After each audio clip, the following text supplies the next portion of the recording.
Southland has hundreds of old apple trees planted on farms and in home gardens. Originally, they provided supplies of fresh fruit for European settlers in the district. Robert and Robin Guyton began to research and rescue these old trees when they were in the process of setting up their own home orchard. It's evolved into a huge exercise that they call the Open Orchard Project. When we first tried to buy fruit trees, we couldn't get the old ones. It was only the ones that were grown commercially, and they were quite a different type of apple. We knew that there was lots of old apples around because we used to talk to the old people when we were establishing a property. And the more we talked to the old people, the more we realised what treasures there used to be. So we've spent the last 20 years trying to source as many types of gooseberries and apples and plums and pears as possible, as well as including other new experimental things that grow out here as well, like feijoas and figs and stuff. When I first started going to the orchards, I did quite rough maps, and then I realised that I had to do it a little bit more scientifically, and I managed to learn off an old man, Jim Dunkley, who taught me how to do it the way that Dr. Simon Clarke in England transferred all the information from the old 19th century books and he made it into a formula. And so with these maps, now I know where they come from, and sometimes I know their history, like this one here. This orchard's the only one, the McNaughton orchard, that's got a map of the species, but normally there's not.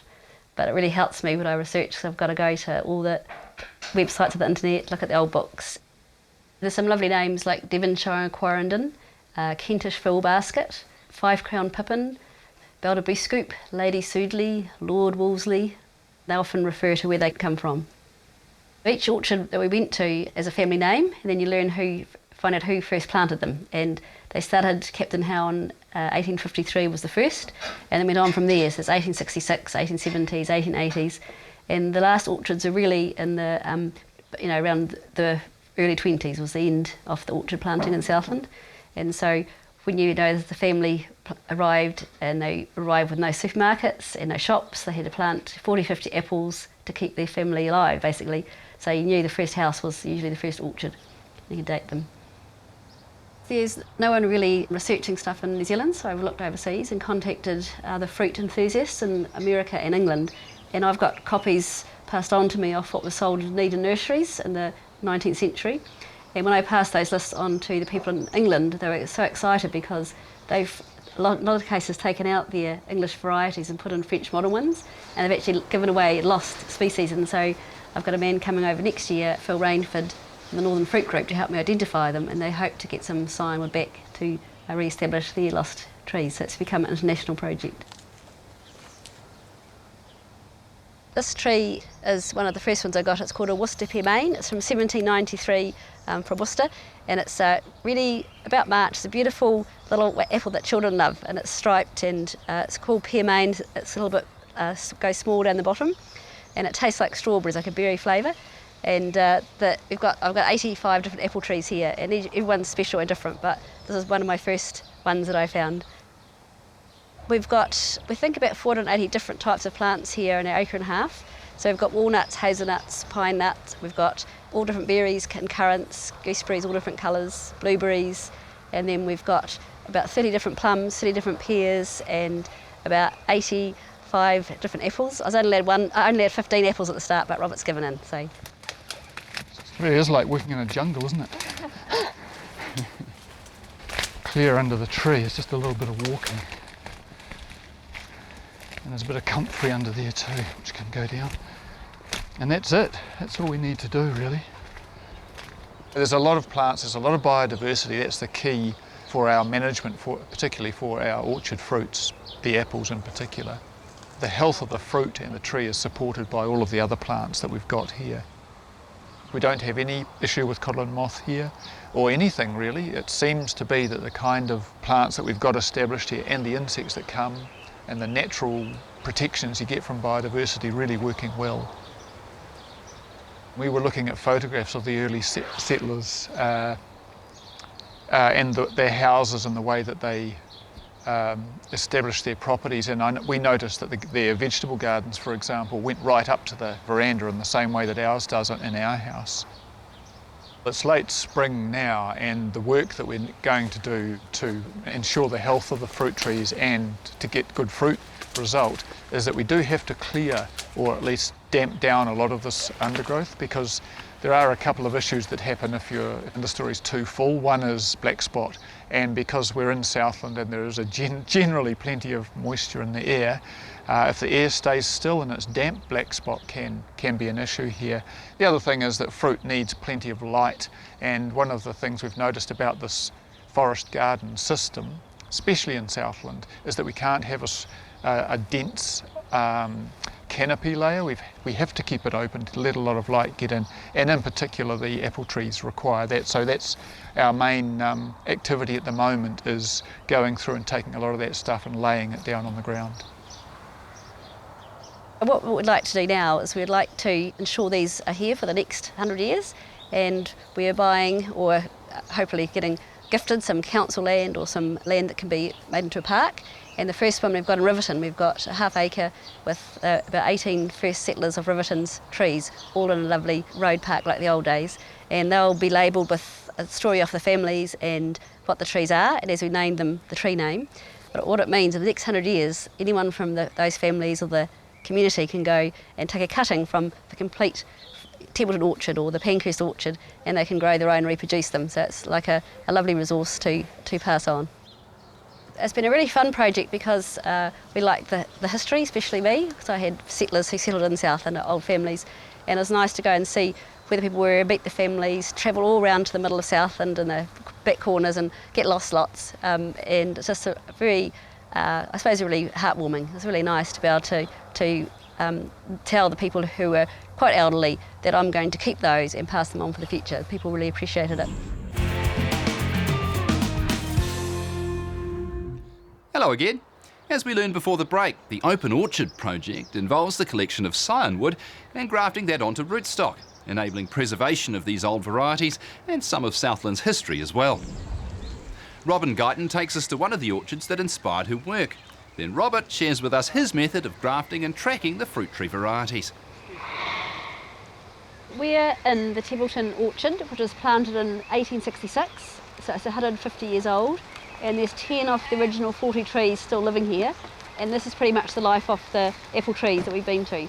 It's very typical. The Brachycarpa hedge that once sheltered these trees is now growing over and killing the ones on the very edge. There was only, when I got here, only this one pear tree I'm holding on to, and 16 apples alive, and now there's only about 8 or 9 of the apples still alive now. But I'm really lucky that I've been here earlier and saved these trees. Out of all the orchards, I've been to 120 orchard remnants. Sometimes there's only 1 or 2 trees left. Sometimes there's 30, but in all cases, they're at the end of their lives, their natural life. 100 years is pretty good for an apple tree of this size and age. And so we got in there just as the Dairy Farm development came in, and just before they started really growing, getting old and diseased. So we're just in the nick of time. Early in the piece, when we began to get the Open Orchard project up and underway, we realised it would be a really useful skill to be able to graft these trees ourselves, because the only way to get the trees from those old orchards is to take cuttings from the particular varieties, the heritage varieties that are there. It's called scion wood when you take the cutting from the most recent growth from the tree. So this section here, beyond the last pruning, is what we'd be looking to take in midwinter. It'll be more mature at that stage and the leaves will be gone from it. This would be an example of what we would find in the midwinter. We're not so interested in these older sections here, but this growth from this present season is what we're after, so we just take that with us back home. It's got the live buds on it, it's all nice sound piece of wood, and that's what we use as our scion wood. The basic principle of grafting is taking your scion wood, that is a sample of the tree that you wish to have, and your rootstock, which is an accredited tree that'll grow in a particular way, and then introducing the two of them through this cleft method. The choice of rootstock is determined by what part of the country you're in. A local nurseryman should be able to tell you which rootstock is best for you. Here's the scion wood that I've chosen. It's got some nice tight buds on it. This scion wood has been kept in cold conditions. It's dormant. It comes pre-cut, so I want to start on a new working surface, so I'll take that rootstock off at that point. Having exposed that new surface there, then I'm going to cleave it, and I'll just use a box knife for that, although you can use a proper grafting knife or even a sharp kitchen knife. And so very carefully, I'm just going to cleave that right through the centre, down to a depth of about 1 inch or 3 centimetres. So that's done. And now I need to take my scion wood. So I'll just take a small section of that to work with. This of course is the variety that I'm wanting to grow. It may be Peasgood Nonsuch, or it may be Devonshire Quarrendon, or whatever it is I fancy. When you're choosing which end to turn into a wedge on your scion wood, you look to the buds and see which way they're pointing. So long as they're pointing upward, you know you're doing it correctly. So with this finer knife, I'm going to trim the end of the scion wood into a wedge. Initially it's a matter of whittling down until at least one of the sides, and you can see there that the wedge is quite well formed. I'll trim the very edge of that off just to make it flush, and that's quite a tidy wedge that I've created there. So what I'll do now is, just using this knife, just prise open the rootstock cleft there and introduce the scion wood. Now it's important that at least one side of the graft is flush. So the bark of the scion wood matches the bark of the rootstock. You can see on the other side that it doesn't match, because the scion wood in this instance is thinner than the rootstock, but that doesn't matter. So long as you've got this one side here matching, then the cambium cells underneath the bark will, of both the scion wood and the rootstock, will meld together, grow together, and that joint will form. To ensure that the union, the site of the union, doesn't dry out as the graft is taking hold, I'm going to use a piece of this specially made grafting tape, which is very flexible, and I'm just going to apply that to the rootstock and pull it around and cover up the joint, the union, so that the air can't get in there and dry out the joint. So it's a pretty simple process of sealing that off. And then finally, on the very tip of the scion wood, which has also been cut, I'm just going to apply a little bit of this grafting paste, which is beeswax based, mixed with, I think, lavender oil, just to keep it flexible. So even though I've got a lot there, I'll just use a little on the top of that, attach a label, and then set this newly grafted tree out of doors where it can, receive rainfall and general conditions, rather than putting it in a hothouse or somewhere. It doesn't need to be cosseted. It can stay in the pot for a whole year if you want to, if the pot's big enough, and then in the winter time, next winter, it can be taken out of the pot and planted out into its permanent position. Or even, I could take this out now and plant it into a permanent position if I knew that it was safe, that it wasn't going to get bumped by a dog or a child. In order to keep track of all of the different scion wood that we collect from the old remnant orchards around Southland, rather than throwing everything in a box and forgetting what it was, Robin's developed this idea of a pouch system. I'll show you that, and in which we can keep samples and keep them well labelled. And the advantage of this system is that once you've collected them and rolled them up, then you can wet them and they'll stay damp right through the season until you're ready to use them. So this cotton cloth is ideal for what we need.